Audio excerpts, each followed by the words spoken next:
कैसे हो गए सभी देवता शक्ति विहीन? क्यों भागना पड़ा गरुड़ राज को अमृत कलश लेकर और क्यों भक्तजन जाते हैं उज्जैन, नासिक, इलाहाबाद और हरिद्वार अपने पापों से मुक्ति पाने?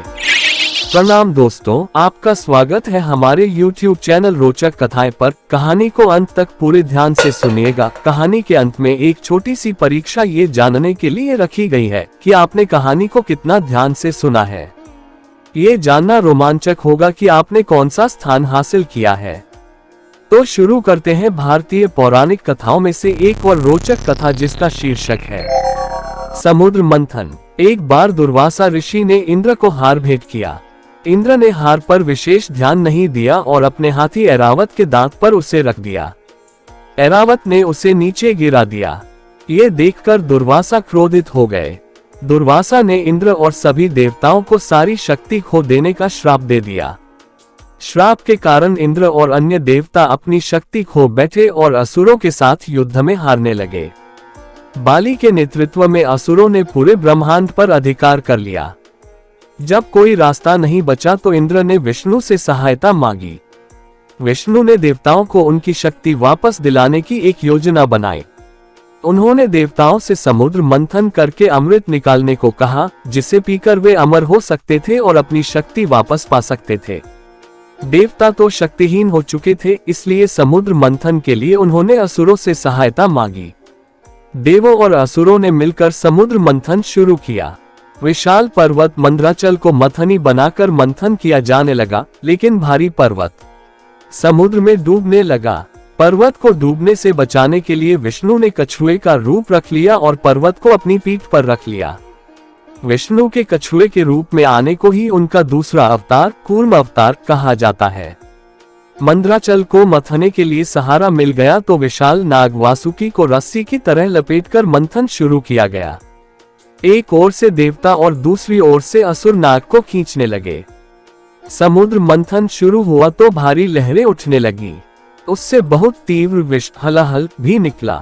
देवता डर गए क्योंकि नीला विष पूरे विश्व को नष्ट कर सकता था। वे सब मिलकर शिवजी से रक्षा करने की विनती करने लगे। शिवजी ने प्रकट होकर सारे विष को पी लिया। इस विष को उन्होंने गले से नीचे नहीं उतारा, बल्कि गले में ही रोक लिया। तभी से उनका गला नीला हो गया और वे नीलकंठ कहलाने लगे। मंथन शुरू हुआ तो समुद्र से बहुत सारे रत्न, आभूषण और उपहार निकलने लगे। इच्छा पूरी करने वाली गाय कामधेनु, धन की देवी लक्ष्मी, इच्छा पूरी करने वाला पेड़ कल्पवृक्ष और अंत में हाथों में अमृत कलश और आयुर्वेद लिए धन्वंतरी निकले। अमृत बाहर आते ही असुरों ने कलश छीन लिया। देवताओं और असुरों के बीच भीषण युद्ध हुआ। अंत में विष्णु ने सुंदर युवती मोहिनी का रूप धारण करके असुरों को ललचाया और उनसे अमृत छीन लिया। असुरों से अमृत छीनकर विष्णु ने अपने पंखों वाले सारथी गरुड़ को दे दिया। गरुड़ ने जब कलश थामा तो कुछ अमृत छलक पड़ा।